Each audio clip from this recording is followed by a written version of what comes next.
This is Jason J. Lewis, the voice of Superman on Justice League Action, and you're listening to the Krypton Report. Up in the sky, look! It's a bird! It's a plane! It's the Krypton Report.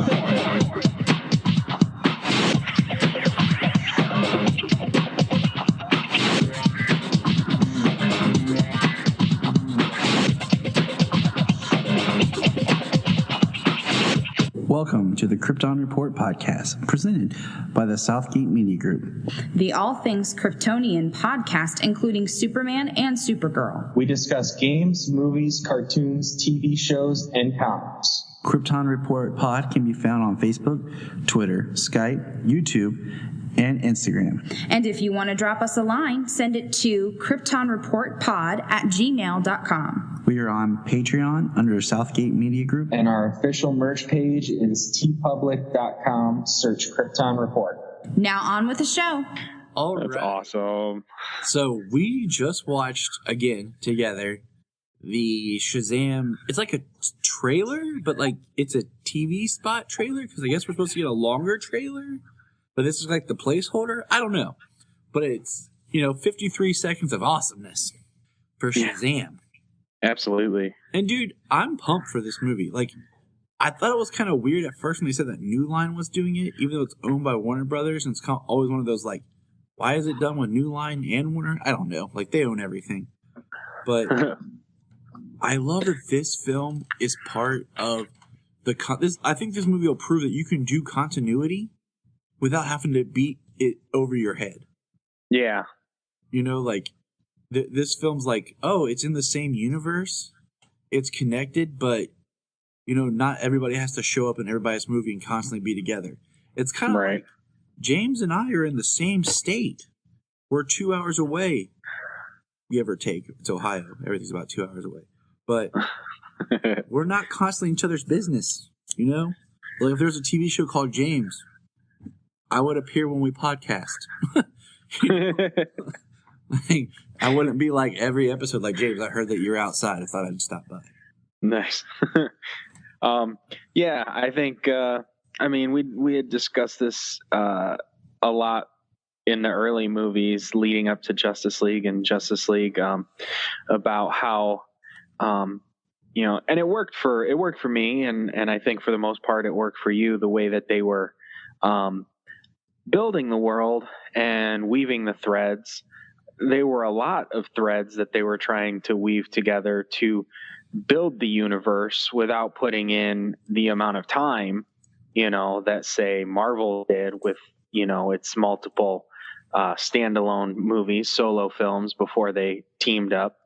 But it worked for me the way they did it and the way that they introduced characters like Wonder Woman before she got her solo movie, like Aquaman before he got his solo movie, so that all worked for me. But I do think that they do exactly what you say, have to expand, open up, and have these worlds, these solo films with the connected threads, but it doesn't have to beat you over the head. It can be as subtle as you help stop Steppenwolf, or Freddie Freeman, such a superhero buff that he's got newspapers, the Time magazine about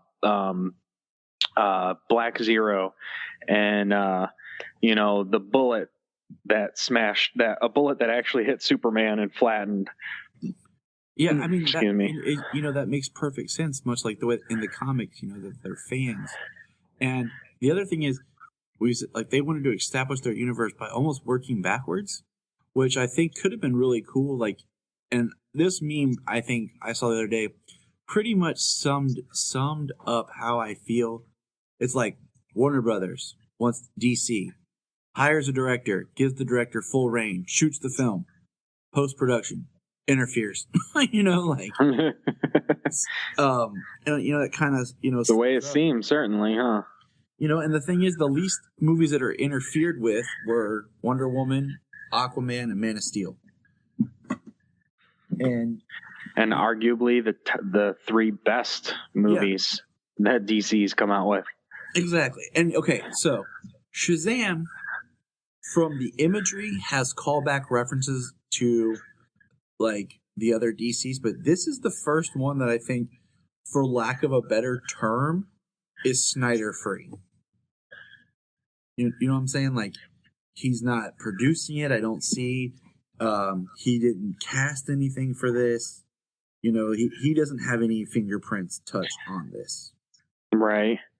I mean, I wonder if he's going to be a producer on it, just as kind of like, you know, and like I said, I don't know, and like possibly because it's under the whole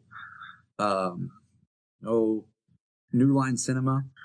Mm-hmm. It kind of gives a different vibe.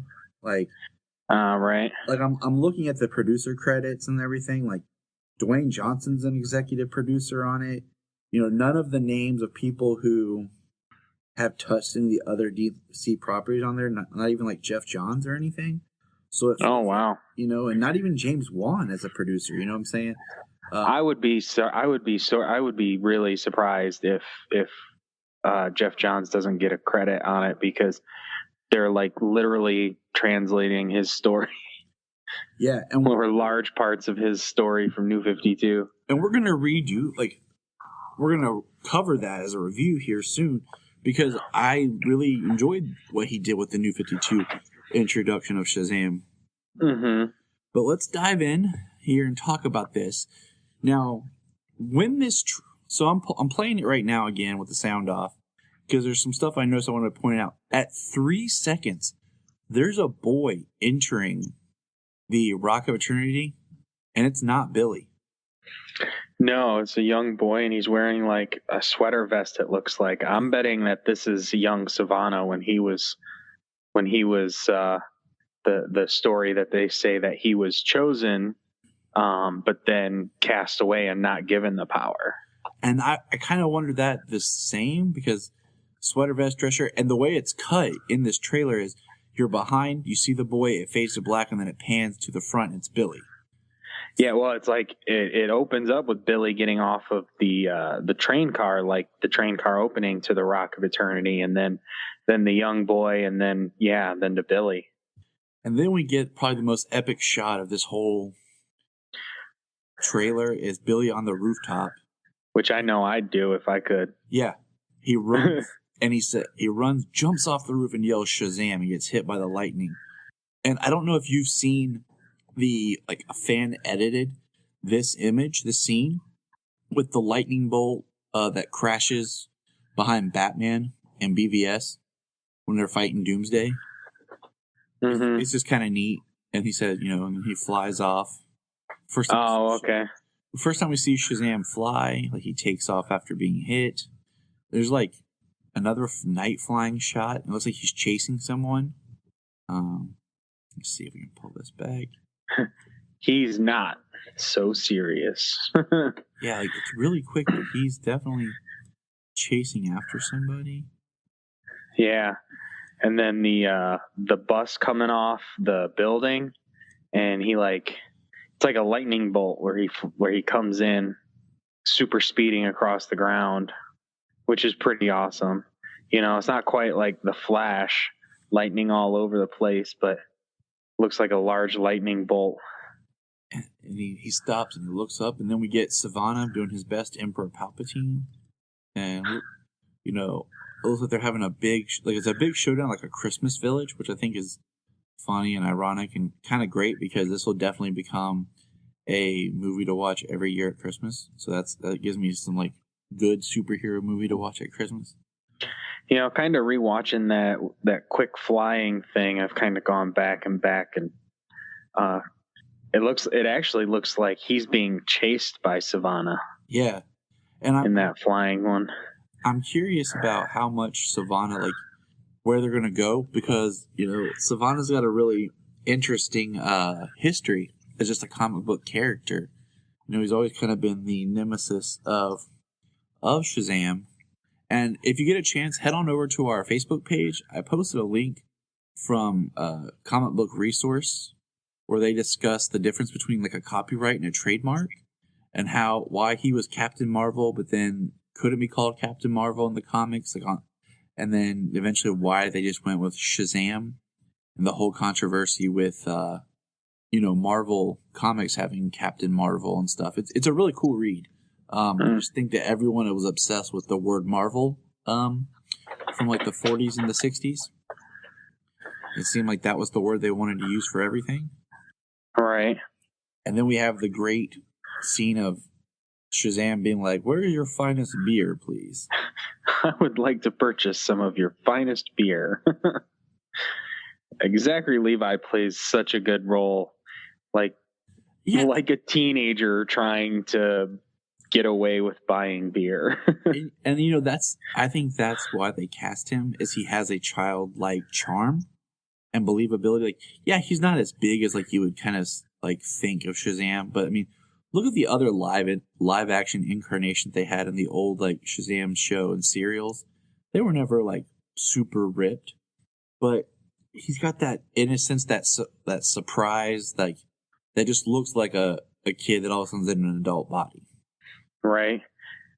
And you don't want it to be like, and to kind of go back a couple of weeks to talking about transference on Always Hold On to Smallville, like John Glover trying to play Tom Welling, but he's acting like he's 7, like a 7-year-old instead of a 17-year-old.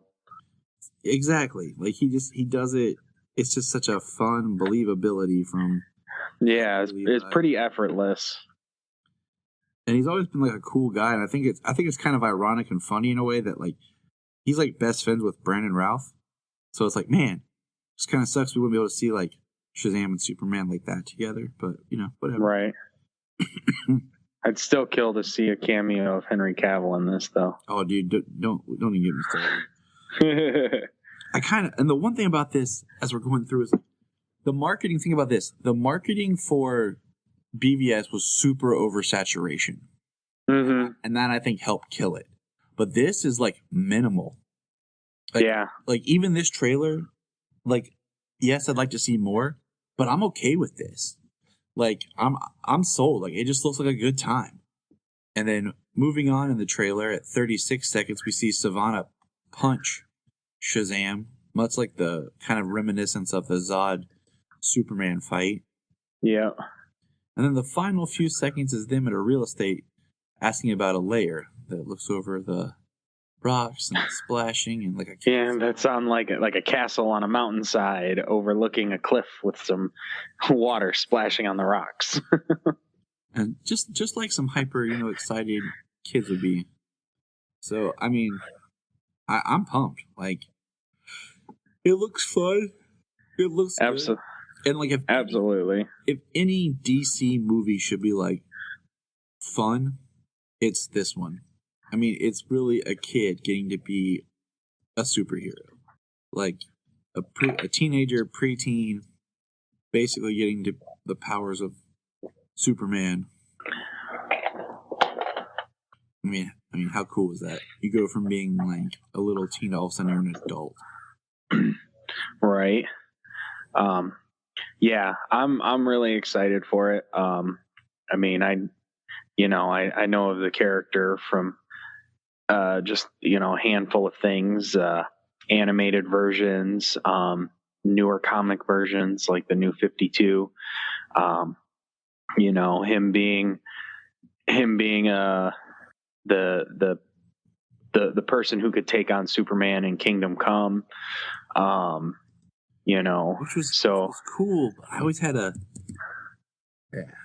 yeah. Yeah, I mean, he's like brainwashed in that, and I mean, what was really cool to see just recently, not to go into anything about it, but on an episode of Young Justice, there was a young 20s Billy Batson, like. Yeah. like a prison guard kind of thing, just like young 20-year-old who's still Shazam, boom, and he becomes Captain becomes Shazam again. So that was really cool. So yeah, very interested in the movie. The kid playing Freddie Freeman, I mean, he was great in it. Yeah, he was like amazing actor of it. Yeah. And you can see why he was cast as the role of Freddy, because, he's going to get a lot more screen time that way. Whereas, Billy and Shazam, they have to split that screen time. Exactly. So yeah, it looks like it's going to be really good. It looks like it's going to be really fun. Probably some really good, magic type fighting, as well as, maybe even some Superman heroics, because it's basically magic Superman. Yeah. And that's okay. Yeah. We are okay with that here at the podcast. Yes, sir. So, I mean, with Shazam, I have it's how you can do it's like how you can do a serious comic book movie, but still get away with being a child. And right. I with you, I knew the character from some comics, but never a whole lot I read. Animation stuff, they always kind of used him as someone that tried to rival against Superman. And then, of course, if you've never seen it, I highly recommend you go see it right now. It's on the DC Universe app, the Superman Shazam versus Black Lightning, which we'll be reviewing later on. Black Adam. Or Black Adam. Did I say Black Lightning? Yes, sir. Black Adam, because I'm about to go watch Black Lightning next. I started it, and then I realized what time it was. I'm trying to catch up on my CW shows here. But that is probably my perfect Shazam movie for right now. Oh yeah, I watched that a number of times. It was the best DC short they did, and the longest one they did, about 20 minutes. That's the only thing that kills me about that is it was a short that was long, and then they just threw the other shorts they'd already half released on the disc with it to fill out time, and it wasn't a full on movie. So it just kind of bummed me, because I actually really, really enjoyed it and would have liked to have seen more. Yeah, it was really good. I definitely do recommend that one. I couldn't recommend it more than some of the other things we've recommended. But yeah, we look forward to more Shazam, and and we are just about March, April, 2 months and a few days away from it is all. And what's crazy is I told my wife I wanted to take Selah for her birthday to see Shazam, and she said no. Because technically it'll come out on that Thursday, which is Selah's birthday. So, she wants to go to the movies with her dad and see Shazam. Of course. And then Solomon and I have talked about we're going to cosplay. I'm going to be Billy Batson, and he's going to be Shazam. So awesome. Yeah, we just thought we would like to do some, switch it up a little bit, maybe a little less obvious. Right. I heard one interesting thing, which I heard, but I don't think it was made into a story, was something about an old Billy Batson. Yes, I was going to bring it up, but I was sitting here trying to remember where I heard it. I listened to so many podcasts. Yeah, he was an old man. He was a family man, but he would still, say Shazam, and he would transform into a young, strong superhero. So he preferred being Shazam more than he preferred being Billy. And, obviously that would put a strain on his family and everything like that. And quite an interesting story if they would do that. I'm trying to remember where I heard it. And yeah, I listen to way too many comic podcasts. Yeah, me too. And I like that idea, because I always thought it would be interesting to have this mid-30s, maybe 40s, not just kind of not fat but unfit guy who if he could just get in the gym, work out, he could get back into a good shape, but he's not really fat. Because I never liked the idea that Billy would grow up to be his Shazam look, because I always thought that when he turned into Shazam, it was his ideal adult self. Right. Not so much of what he'll actually be. So then you have this middle-aged man who says Shazam and now turns into a young 20-year-old looking Adonis. Right. But we're going to segue into, before we talk Supergirl, we got our first released image of Jon Cryer as Lex Luthor. James, I'll let you go first. I like the image, being shot, looking at him through a prison door window, has his name on it, and he looks menacing. He looks like he's pretty mad or about to do something evil.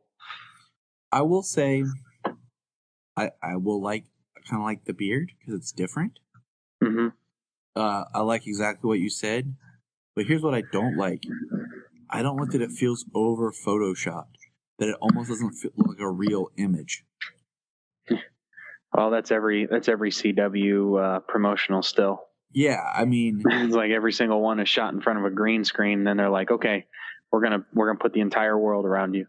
And I've also never been a fan of the first, like if you Google, like try to find the first image reveals of when they, like the first official photo of this character or this, like the first image of Tyler as Superman looked like, But it wasn't until I saw the behind the scenes stuff that I was like, oh, okay.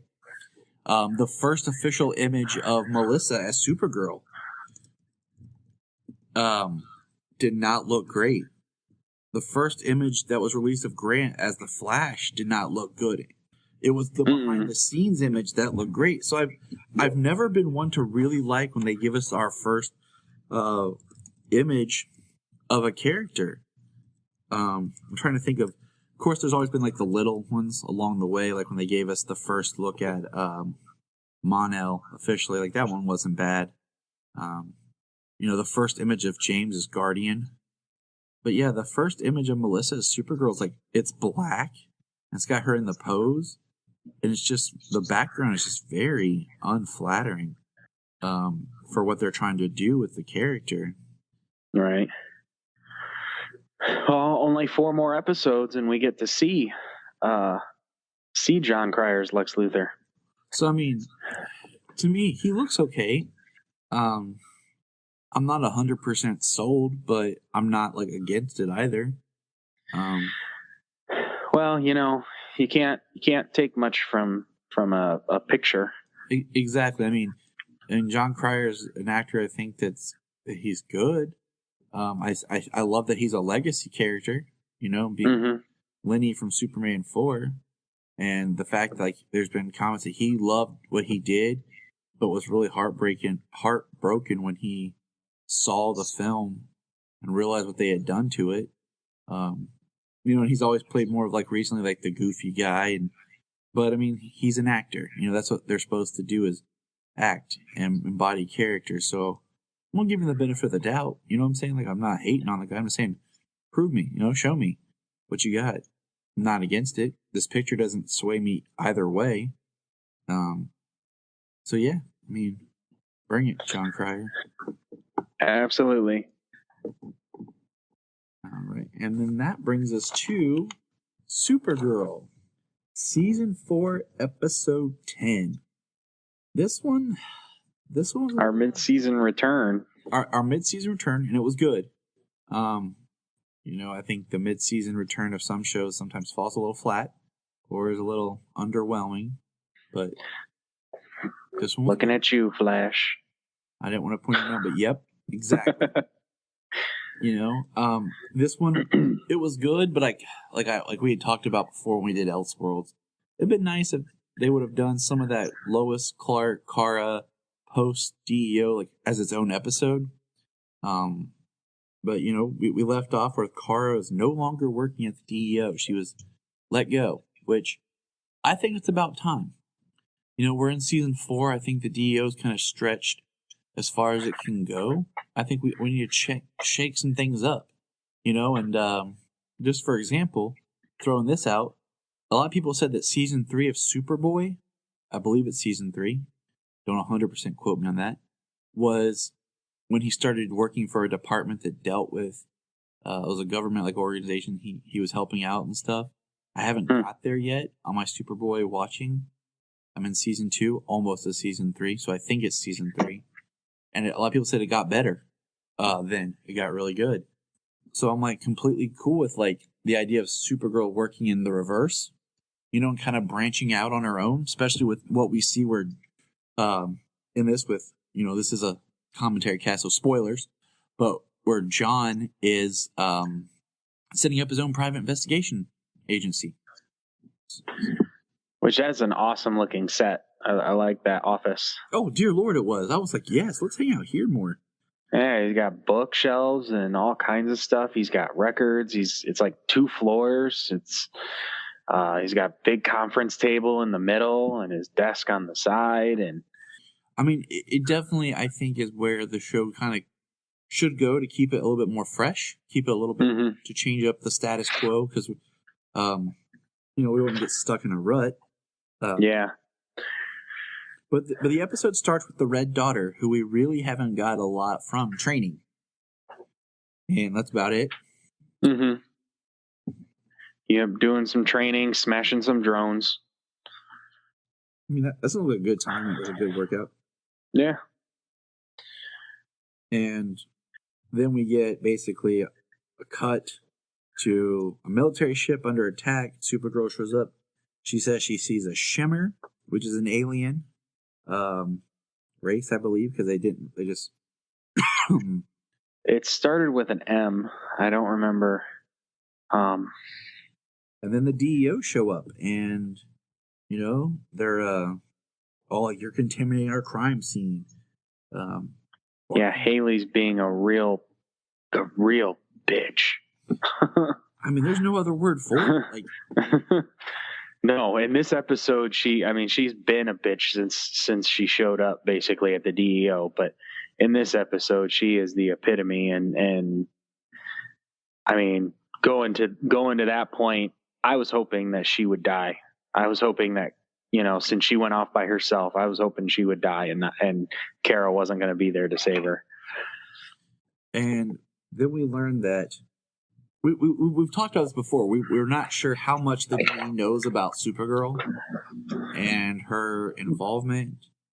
And then now, like, only a handful of people knew that the Danvers girls were sisters. Like, Kara Danvers and was Supergirl.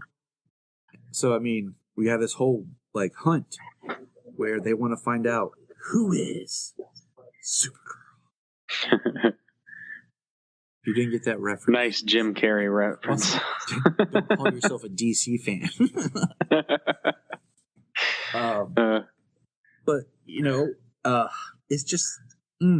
So I had to actually Google this the other day about military agents and stuff, because like it really irks me when they're like, "Agent, that's an order. This is the military, blah, blah, blah." And I know that like General Sam Lane and Lucy Lane were involved with the DEO in the first one, but it always was presented as a government agency and not a branch of the military, because that's how it feels like. So it's all convoluted, and I guess there are certain intelligence, like military intelligence agency or agents, so I guess it works. But it still just kind of irks me, because now they're making it very military-based and not like a division of the government set up to, protect alien life. Now they're spinning it back to what Hank Henshaw, the real Hank Henshaw, was policing aliens, stopping aliens, the anti-alien organization. Mm-hmm. Instead of being more like the Men in Black, they're now becoming, feared for the aliens. It's not someone they can rely on. Now it's more of the humans against the aliens organization. And I kind of like this. I kind of wish Supergirl would fight some metas.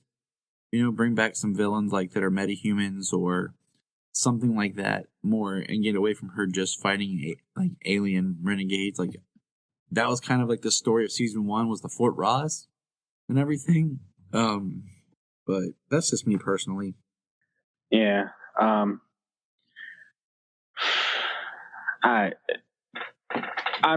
glad that that the people in this season are that the villains in this season are basically people, are basically human. They're not They're not aliens. And I like that, and I'm cool with, like, because I was going to say one negative thing about this episode is there's no Sam Witwer. Oh, yeah. And it just kind of bums me because I really enjoy his performances, his acting. Like, I've mentioned it before with people and talked about, like, Smallville season 8 is one of my favorites just because of his performance. Right. I'm not saying it's the best written or has all the best. I'm just, what they tried to do with Doomsday was cool with the Davis Bloom aspect. Right. And his performance in that season makes it worth watching and makes it one of my favorites. Yeah. This episode, it takes a step back from the Agent of Liberty and the Children of Liberty, just to focus more solely on the Kara Supergirl story. Haley trying to discover her identity and trying to discover her identity as a way of controlling her, and not even just trying to figure out who she is for government purposes or anything like that, but for literally to control her. And that's just horrible because once again, Haley sees Kara as an alien. And just like we find out in this episode, the aliens that they're up against that Kara sees is not a Shimmer. It's not what she thought it was, but it's a leftover experiment that Haley was part of that were basically controlling aliens and exploiting them for their abilities to serve their purposes. Yes, and using pain, torture, basically as a way of controlling them. So, trained them to be the perfect assassin because of their abilities, and used violence as methods to control them and keep them in line. And when they decided to break away with them, or as it were, break from them, they gave the order to kill them, and they weren't having that. Exactly. I mean, what do you expect? You know what I'm saying? Like, yeah, you treat them like an animal. You treat an intelligent, sentient being like an animal. Cage it up, attack it, beat it, torture it. Use it for your own means, and then, when it's time, when you're finished with it, it's just not even discard it, like literally eliminate it. It's not going to work like that. And not with mad when it decides to come after you. Yeah. Like, oh no, it wants to hurt us. No joke, dummy. Yeah. Like you haven't been hurting it their entire lives, because they said that this was the offspring. Yes. Like this was the offspring. They've had them since basically children, and raised them in violent manner, like violence to control them, and teaching them nothing but violence. That's just, it's heartbreaking for any living being. Like, life is precious, and it's hard. But yeah. So anyways, that makes complete sense why I'd want to kill her. Oh, absolutely. They angry. Yep. Kill her and everybody involved in the program. They kill the commander of the Navy SEALs on the ship and drag him off into the water. They go after and kill somebody else who was ahead of the program,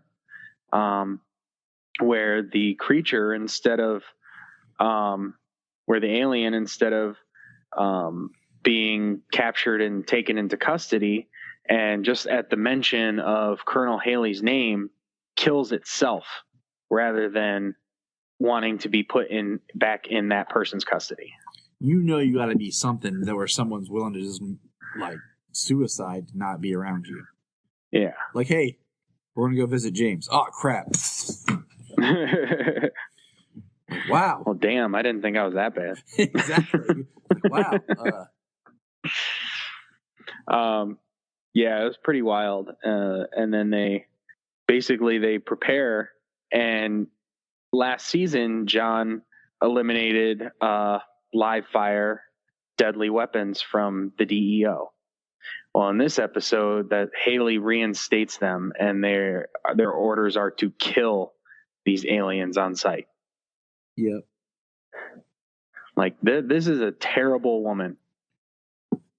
And God, I wanted her to die in this episode. I know, right? Like, and I'm, I know it's a character, so I'm okay with it. Like, it's all fake. Okay. Yeah. You understand people, it's all fake.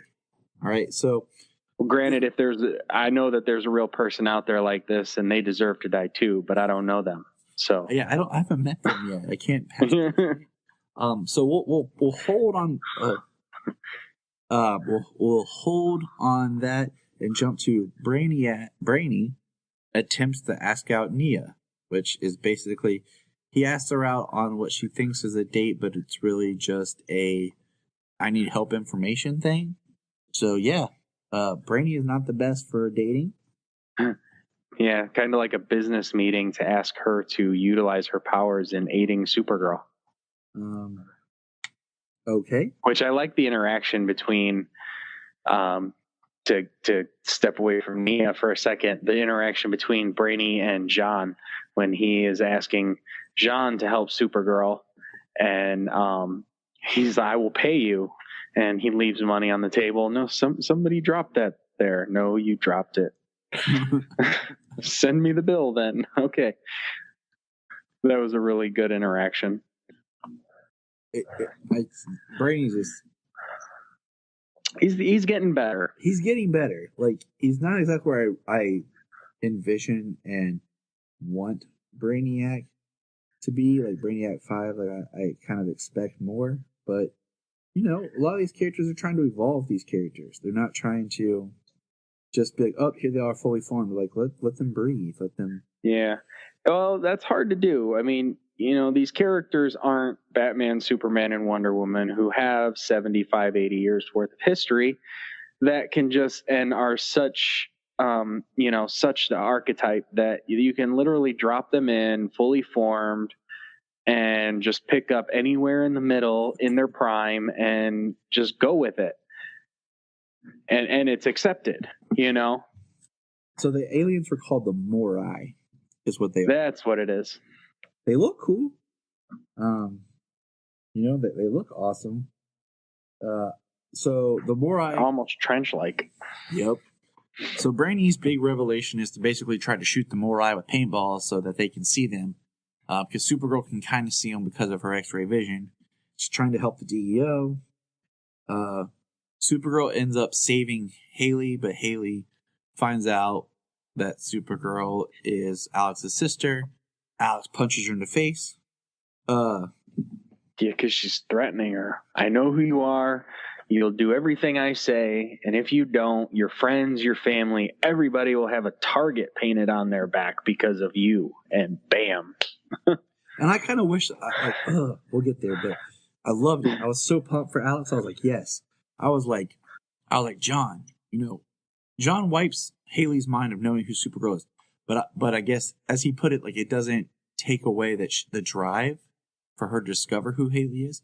I was kind of like, John, wipe her mind and make her a vegetable in a coma. Like the Morai hit her and she's got brain damage. So she's not dead, she's alive, but she can't remember anything. Like, she don't know her own name, can't tie her own shoe. And then you kind of have this kind of ticking time box character, because then we're like, woo, okay. Like, she's out of the picture, but then something could happen later on the line that everything comes back to her. Yeah. Kind of like, well, as he even stated in this episode, he stated before, he's on the peaceful road, and invading somebody's mind like that to wipe it or something like that is, in his mind, a sense of violence, or of course. An act of violence. Of course, he's on the peaceful road now when they need him. That's just setting crap up. Yeah. They're like, oh yeah, let's we need to take out our big gun. Peace. He's on peace. No one will do nothing to him when he's on peace. Good point. Write that in the script. Good job. You get a raise. But so basically we're skipping ahead, but Haley brings out an alien that was off the books from the DEO. It's called a Truth Seeker, a Volania. They said it quick, I couldn't tell, so I just put the Truth Seeker down. And this is where we get what I think could have been a great cliffhanger for the mid-season, instead of just, Supergirl's fired from the DEO. Mm-hmm. But Alex gets the fact that Kara is Supergirl wiped from her mind. And that's not just like I know you're Supergirl. That's Kara and Alex's like sole identity. The fact that Kara is an alien, like, and how many years back that goes. And that's something you'd have to tell Eliza. Like, hey, this is what's going to happen. Like, Alex kind of should have made a video to send to her mom and asked her to destroy it or something, because that's part of her identity, and that's so much of their history. If you think about the Midvale episode where Kara uses her powers and saves Alex and they start really bonding, like, that was the catalyst of their bond. Yeah. And that's gone now. Yeah. That's when we go into the next episode. But yeah, that's pretty crazy. You'll still be my sister, but I won't know you're Supergirl. Like, that is a lot she grew up with her, at least from teenage years. And she's always known that she was an alien. So that's a big thing to wipe out of her mind. Exactly. It takes so much away from us. And we'll pause there, because that's going to, like we said, segue into our next episode. Before we get there, let's take a jump back and we'll address a couple of things. Real quick. So, I don't want to dive down no rabbit holes, but today, as of this recording, basically Ben Affleck stated he's not Batman and that there's going to be a new Batman. And Matt Reeves' Batman movie was given June 25th, 2021 as a release date. Awesome. We also were given that the name... Sad about Ben Affleck, but awesome. Yes. Well, we can talk about that later, because that's a rabbit hole. You and I could do a whole special episode called We Missed the Fleck. We know that now James Gunn is in talks to direct, but his revamped work script, soft reboot of the Suicide Squad is called The Suicide Squad, and it will be August 2021. So I think it said August 6th. Yep, August 6th, 2021. So that's kind of, DC restructuring a little bit. Like we had talked before with the fact that this year we get Shazam and the Joker origin, which, real quick on that, I'm excited for, but at the same time, I read something that like makes me disheartened when I found out they were like reworking the script and redoing it while on set. That always makes me feel uncomfortable, because it feels like if you have a script that you like and that's what the movie you signed on to make, and then you're rewriting the movie as you're making it, that means that you're doing something to maybe incorporate things that are happening around you to tell a different story than what you originally intended to tell. Yeah. So, yeah, I mean, we don't really know the specifics on it. It's just, it was a quote kind of taken out. And from what I could tell, like the way she was explaining it, I mean, kind of doesn't seem like it's like, oh yeah, we were trying to do something different than what we had or whatever. Heck, a lot of people are like that's just because they're working with Joaquin Phoenix. Like the way he is eccentric at working and being an actor, and like when he comes in, he wants to do this or that, and like they've got to like accommodate or hey, like be accepting of his ideas and try and work them in, that kind of thing. And I mean that's why, like I said, like, but right now, like we know it's supposedly not connected, and I take everything with a little bit of a grain of salt, just because that's why, like, I really will no longer really address a lot of news unless we know it's something real, like this next tidbit, because there's been so much announcements and things said that have never come to fruition. But Birds of Prey has officially started filming, and they released a little like teaser, and it's basically Harley, and we get her like in some sort of like flamboyant pom-pom-esque costume with her mallet. Yeah, it's literally a 20-second. It's a 20-second teaser that is basically, let's take a look at what these characters look like. Harley being her flamboyant self for a few seconds, and okay, bye. Yeah, basically, we get. I mean, it's literally called "See You Later." Like it's so fast. Like my wife, who's a huge Ewan McGregor fan, didn't even realize it was him until like I showed her the screen grabs. Mm-hmm. And we see in it, of course, Harley at the beginning. The easiest one to recognize is Huntress, because we see the bow on the side, and then we get her kind of pointing the bow like at you at the camera. But all this looks like it's all like behind the scenes, because it looks like they're all just in like a warehouse, like behind the set, just getting pictures snapped type thing. And we don't. Yeah, to me, this literally. The way that it kind of starts with Harley, it shows her boots and the mallet, and then the way it ends with her just kind of like dancing around in the warehouse, like she's drinking and she's pointing at everybody. You know, it literally looks like let's start the marketing on this movie from Harley's point of view. It just looks like everybody just like walked on set. Yeah, and they're like, all right, let's do this real fast. It's like Harley's like, okay, let's do this. Let's show everybody real fast, and then let's move on. And that's cool. Like, the only thing with this film is, like they haven't officially released like this is the image, this is the costume. Looks like they're kind of going with more of the rock singer angle for Black Canary. Mm-hmm. Because it looks like she's holding a microphone, based on she's holding something, and there's a cord on it. We see. Well, I want to say who will become the Huntress with her bow, because it doesn't look like she's wearing any kind of a costume, no mask. And I guess we see Black Mask without a black mask. And we see a guy who's just normal, but is supposed to be Victor Zsasz. So it's just cool to know that it's actually in front of the camera so we can talk about it. Because I'm at the point now where I don't want to discuss things until it's in front of the camera. Because we've had like, this is happening. The two things I really want out of this movie is, one, I want something like at the beginning where basically, because the title being the emancipation of one Harley Quinn, some sort of reference or something that she split from the Joker after he busted her out of the Suicide Squad. Yeah.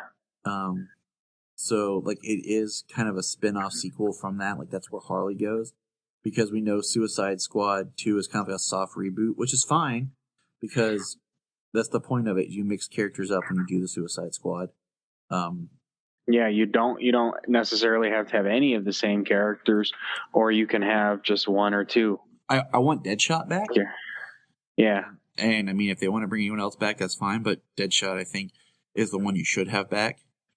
If you can't get Will Smith, at least Joel Kinnaman's not doing anything. Alter Carbon's, are they doing a season 2? Who knows? But bring him back haven't watched that yet. I went to start it, and then the kids were around, and there's certain things I'm wary about starting or watching around the kids, knowing that it's geared more towards adults. Yeah. Especially that Solomon picks up a lot more anymore. Yeah, he's getting at that age. I would like to see Deadshot back. It would be really cool if they brought Jack Courtney back as Captain Boomerang again. And kind of gave more of the antagonistic relationship between the two. You actually get more of Captain Boomerang and Deadshot bumping heads. And that would just be a good time. And then the last thing is about this film is if there's no Batgirl / Barbara Gordon Oracle, I'll be very upset. Because when I think of Birds of Prey, the two I think about, the ones I think about are Huntress, Batgirl, and Black Canary. Yeah, I think that's your pretty standard Birds of Prey lineup. So if they don't bring in some, like, even if they just bring in Barbara as Oracle, I need some sort of Batgirl Barbara thing going on into this film. Right. Well, if you consider that it's probably that it's a pseudo sequel, so to speak, from Suicide Squad, then it does take place farther down the road. It takes place after Suicide Squad, after BVS, maybe even presumably after Justice League. Oh, it does. And this is the older version of Batman. And does that mean that there was a Batgirl? So that Batgirl is actually a little older than, say, your Huntress and your Black Canary and everybody else. Batgirl is a little bit older. She's not Bruce Wayne older, Bruce being in his mid to late 40s, and but Batgirl being in her mid 30s. Yeah. As opposed to being in her mid 20s and being Batgirl. Now she's been Oracle for the last 6-7 years, and since she got paralyzed or something. Timeline wise, that would put her right there. Exactly. I mean, considering that's the good thing about the older Batman concept. And I just want to throw this out here, just because I'm an optimistic person, that Ben Affleck is not doing the tentatively titled The Batman, but maybe there's hope that he still shows up somewhere as Batman. Because The Batman, which I'm going to call it that until they give us an actual title instead of the Matt Reeves movie or anything like that, is not supposed to be in this universe. It's supposed to be a standalone Batman film, just like the Joker with Joaquin Phoenix. So if it's a new standalone Batman, you could still do a Ben Affleck Batman. Just saying. I mean, I hope it's like an in continuity, just more like, your pre-Batman. It'd probably be more like a flashback that style, you know what I'm saying? Like, yeah, and it doesn't necessarily have to be like bookended by say Ben Affleck, like doesn't have to be bookended by like just use Wonder Woman was. Just use Jeremy Irons. There you go. Yeah, use Jeremy Irons to bookend it. That'd be perfect. So moving on, we got one other picture that was released that we're going to talk about. Some say it was leaked. Some say it was an official, like, just because it was shared on Instagram. But we got our first look at Wonder Girl for Titans. And it's just kind of her top with the red Wonder Girl kind of shirt. And it was on the actress Connor. I can't remember her last name. Connor Leslie, I believe. Yeah, sounds right. And, we see her in the Wonder Girl shirt. I mean, it looks like the Wonder Girl suit. Yeah, red, couple of silver stars. I like kind of the collar, the neckline, where it kind of drops down. It almost looks like the neckline is in a W. And not cleavage. Like, it's cool. Yeah, just basically, and like something that they would have given a teenager to wear instead of a tube top.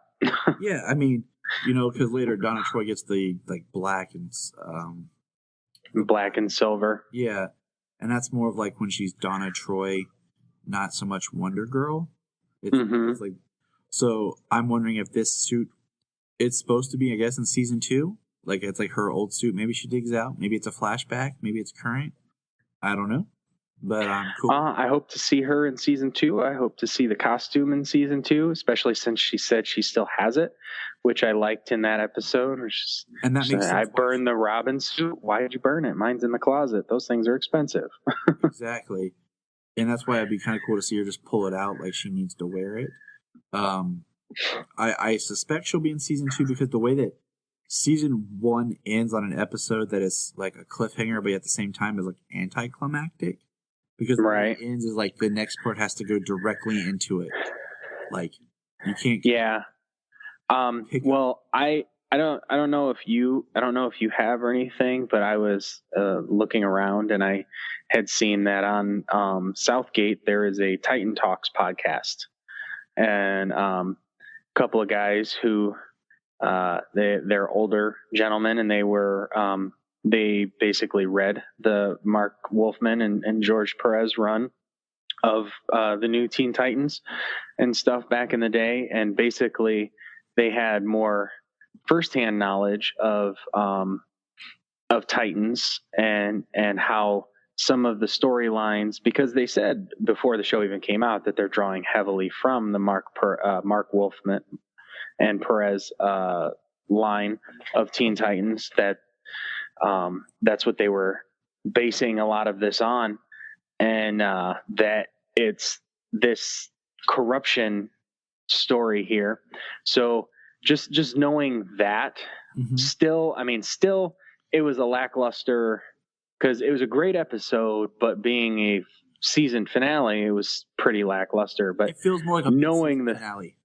Exactly. But knowing the story and not knowing the story, I don't know the story, but hearing the generalization, the synopsis, so to speak, of that story of Trigon corrupting the Titans one by one, it kind of makes me appreciate it a little bit more. I still don't appreciate it as you say, it's like a mid-season finale, but like we have to wait a whole year to see it. Like, I kind of wish it would have been like, how we did that episode, then we jump and we do the Hawk and Dove episode, or the Dawn and Dawn episode, and then we come back. Yeah. Like, I wish this would have ended and then we jumped and did an episode that was like completely something else and set up Superboy or something. And right. So it'll still be pretty interesting. That Superboy clip was supposed to be in the final episode of the season, but now they're going to rework it for next season. Yeah. So it's going to be pretty interesting when they do come back. Like, if it's going to pick up in that vein still, that he's like bringing them down one by one, trying to like crush the hope in Rachel. And, it'll be nice to see if she's the one who actually, uses that and fights back and frees all her friends.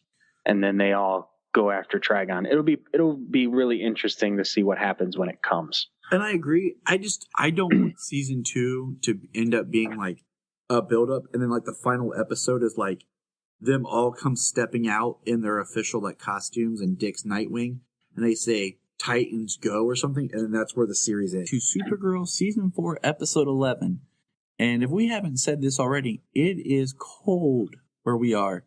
Before everyone goes crying because you're in Chicago or something, now we know it's cold there too, but we're cold too. So we're all in this cold together.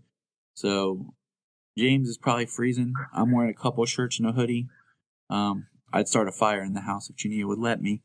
But we don't have a fireplace. But no, this is like... Yeah, it wouldn't be good if you didn't have a fireplace. And I don't have an ice palace either. I'm not the Fortress of Solitude, okay? This is like Hoth came back for revenge. It's like Elsa, Jack Frost, Sub-Zero, and all the ice villains from DC Comics are in my backyard fighting. Yeah, right. For Ice Supreme. But we're going to jump into this. So this episode called Blood Memory starts with the Red Daughter training. And I kind of like how they're like teasing us with the Red Daughter. And that's what we're going to call her right now because we haven't got like official title. And they've referenced her, I guess, in the media as the Red Daughter. So that's what I'm using because it's based on Red Sun. Which I almost kind of wish the way they're doing this was another season. Because I feel like where we got with the DEO, we're like, this is season 11 or episode 11. So this is like our mid episode. We got the DEO stuff going on. We still have Manchester coming, and then I guess we're going to do a version with the Elite, and then the Red Daughter, unless they kind of build the Red Daughter up this season, and then she gets dropped. Kind of like the way they did the Orb in Smallville, where they introduce it, kind of tease it, and then something happens at the end of the episode that's the next season. So, like, she appears, and then that's kind of next season's villain, in a way. Yeah. But she's training and then has an incident where basically she gets hurt in a way or something and shoots off like the purple looking energy from the Haranel. And this could almost be like the catalyst for a lot more problems. Because what we see is we follow the energy back towards National City, because I guess it's trying to connect back to Supergirl. And it basically mutates a bunch of pills. Yeah, the energy strikes some drugs. And it gets some frat boys, basically rage monster pills, and they look kind of like Blockbuster, not the old store that I used to work at, God rest its soul, but the character that was like in Young Justice. And yeah, I mean, and that's where we kind of kick off is we see, Red Daughter bleeding on her nose, passed out, boom, Supergirl. And we got drug dealers, the dumbest drug dealers on the planet. Right. Maybe in the universe, since we're talking about aliens here. But dang, are they dumb. So we get some interesting, we learn that Nia is from a place called Parthos, and that it's a small town where aliens and humans have lived together for decades. Interesting, because the way this show seems to have adapted was kind of more like Superman was like the first alien to reveal himself, and then like more aliens have come since then. Like we know Jean was here for a while, but that's kind of been the big thing is like more aliens, like the Alien Haven, and I wish we would have gotten more information about alien inheritance, but like, and it's kind of giving more about how Nia's family is, and I can't remember if one parent of hers was human and one was alien, or if they're both alien. I can't remember, and I don't think they say it again in this episode. Yeah, that's not something that I recall. Because she said it before, real quick, when we first found out she was part alien. But this episode is heavy on her. Like we take another break from the good Sam Witwer, which makes me sad. But okay, cool. I'll go with it. Okay, all right, people. I'm missing my Sam, but it's cool. Because this is picking up where the last episode left off with Alex is trying to function in the DEO as Director Danvers, and she's clashing because she has no memory of who Supergirl is. She's against Supergirl because it's an alien, and in basically Alex's compassion and love for aliens and all that stems from the fact that Kara was her sister and an alien. And it also makes me wonder, like, but why doesn't she still have those kind of feelings towards Jean?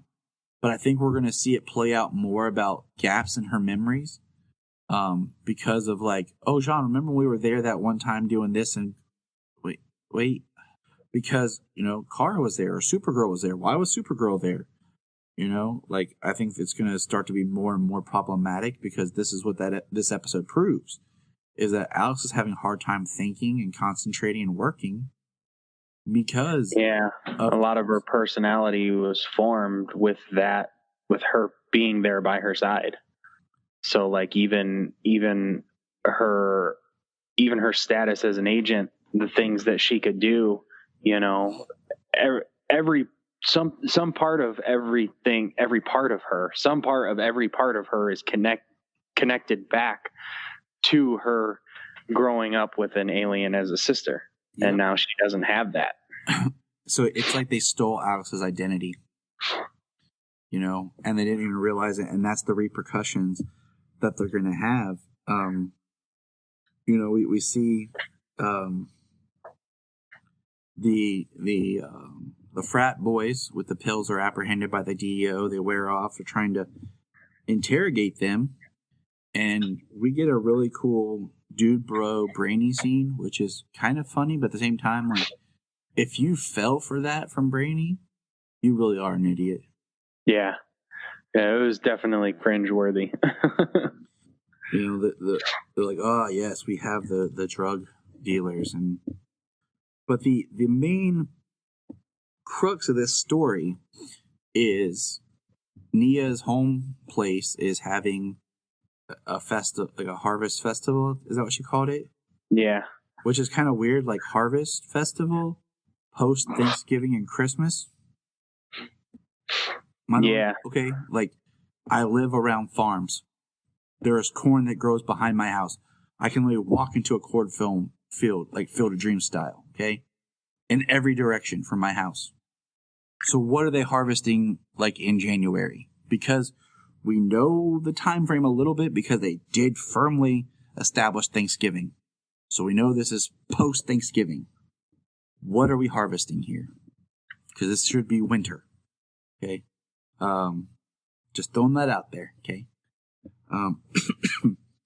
Well, Well, they've never, to my recollection, they've never established snow in National City. But National City is supposed to be in California.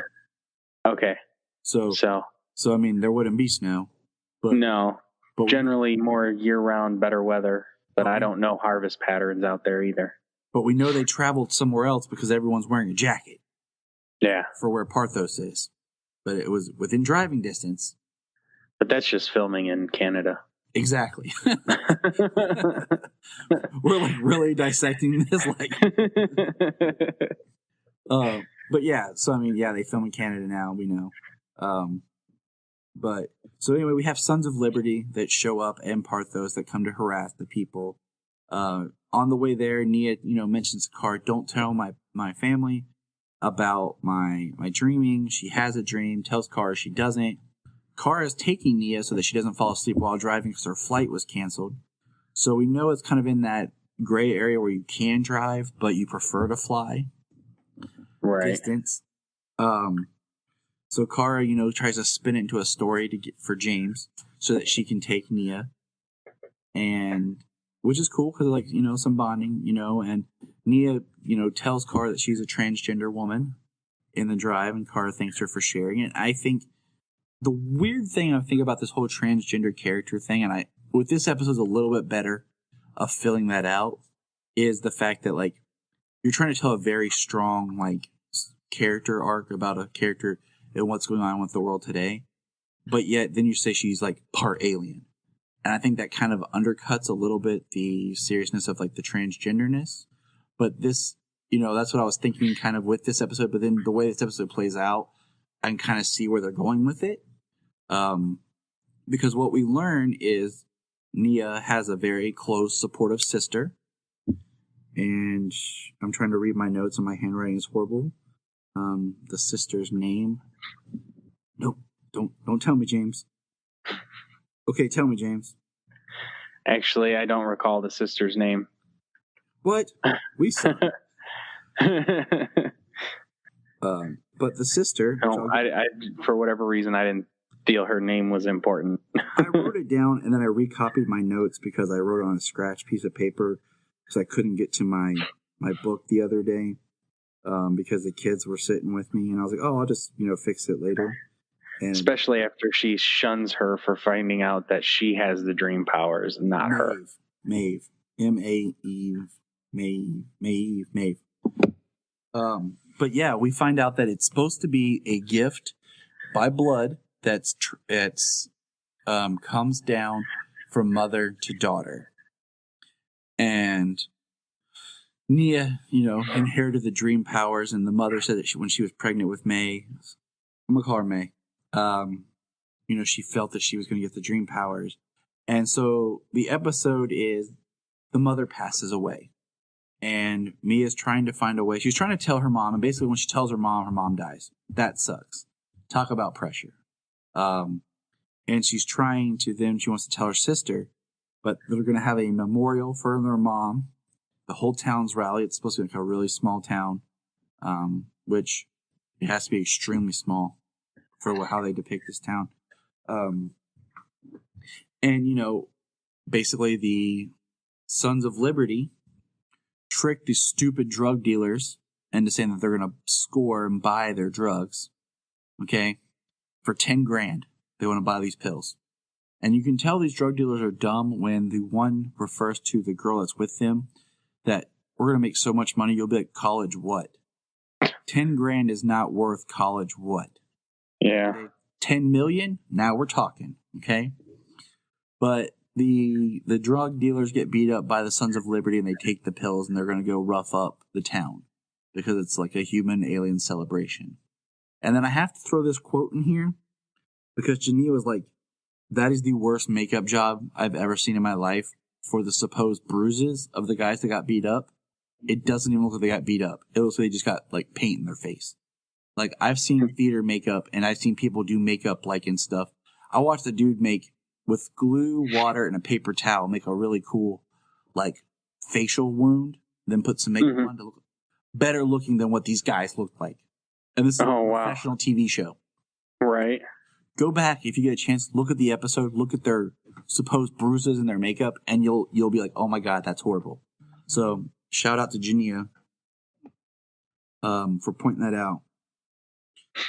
And so basically we're kind of just jumping, but because the main story is happening in Parthos, and they're having the celebration of basically like it's a life celebration instead of a funeral where they all wear white, which is almost creepy. Like all these people showing up in white, like a cult looking group. Because the way the dress is, it's very hip. My wife called it hippy dippy because it reminds her of her friend who's very hippy dippy. And yeah, I'd say her name is Maeve. And so the big part is that Nia has a dream about what's going to happen. About an axe coming through the wall into the podium. And, and what's interesting is that dream she has is more like a dream vision of what's going to happen because it's more clear.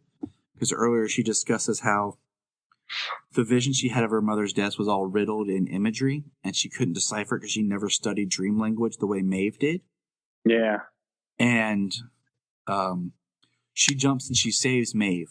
And then the children show up and start attacking. And then, of course, Kara jumps into action and Supergirl. But that's when Nia and Maeve have their falling out.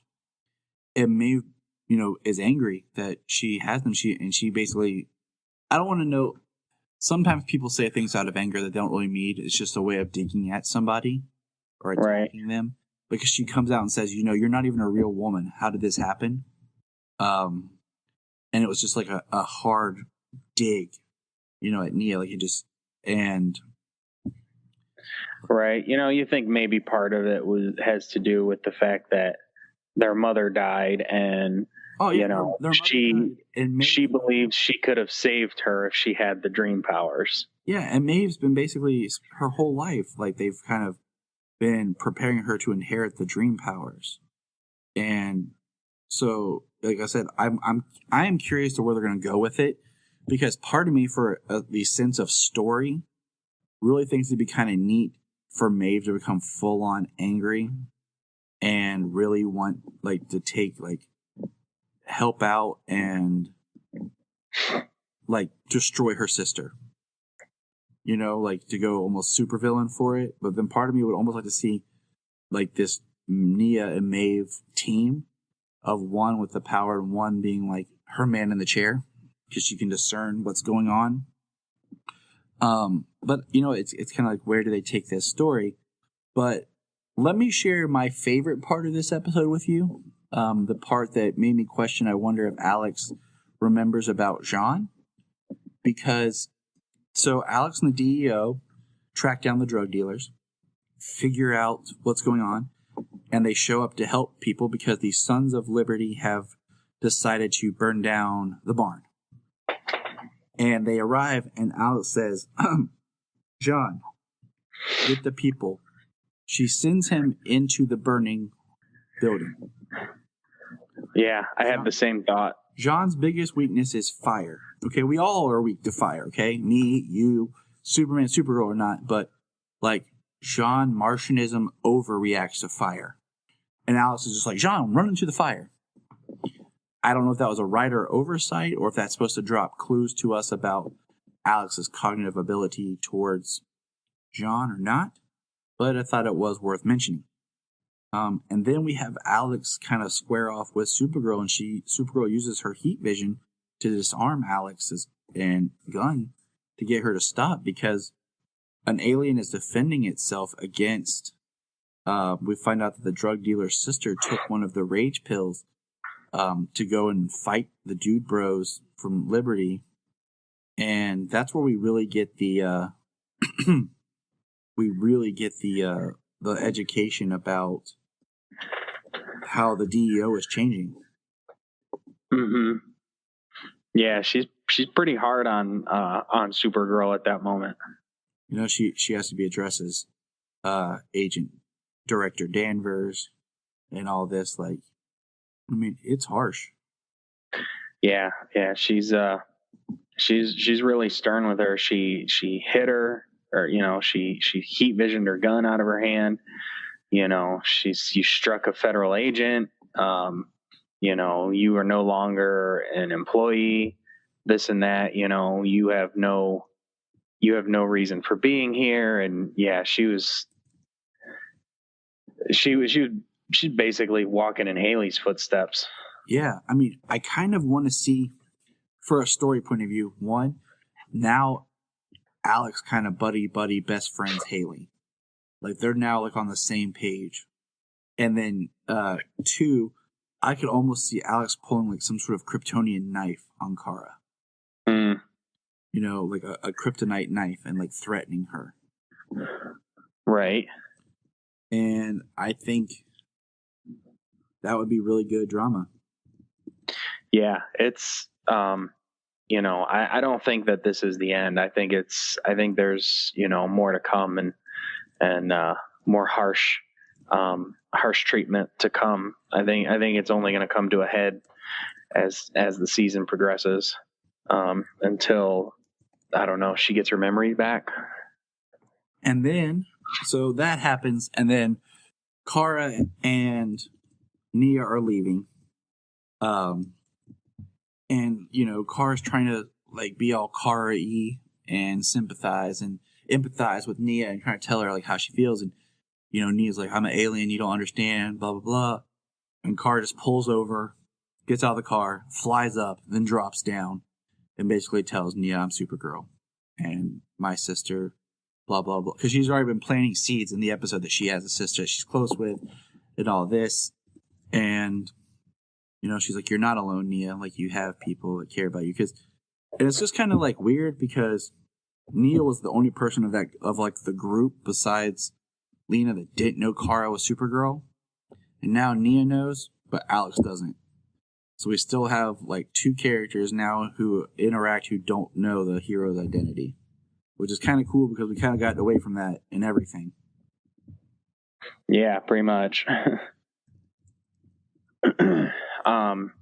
So yeah, at the beginning of this episode, there was a thing they were playing. They were having game night at Kara's apartment, and Alex couldn't remember things about her sister. Like they have a lot of inside jokes, things like that are still there because of being sisters. But then lots of like she couldn't remember her favorite movie, and probably because it has something to do with some association with it being her favorite movie that she's an alien. So there's got to be. Yeah, it was The Wizard of Oz. I don't know what the association would be why Alex can't remember that being, having that part of it erased. Because it was a movie they chose because it might connect Kara with being a girl in another land. Mm. And, so that kind of ties back to her alien identity, being from another land in a new place and trying to fit in and find her place. Right. So then, but then they go back to the apartment, and she's talking to Jean about how Alex is acting, how she's treating her. And, he brings up the fact that, her compassion for aliens is directly associated to growing up with an alien for a sister. And now she doesn't have that. And, they kind of are discussing that when Alex walks in, and she kind of just blows off the Supergirl thing, blows off work and Supergirl, hurting her hand, to watch Terminator 2. And, Gareth has a terrible Arnold impression. It was hilarious. Everybody has a terrible Arnold impression. So, yeah, and that's. Oh, and then we get Nia pulling a box out and opening it up to reveal her Dreamer superhero costume.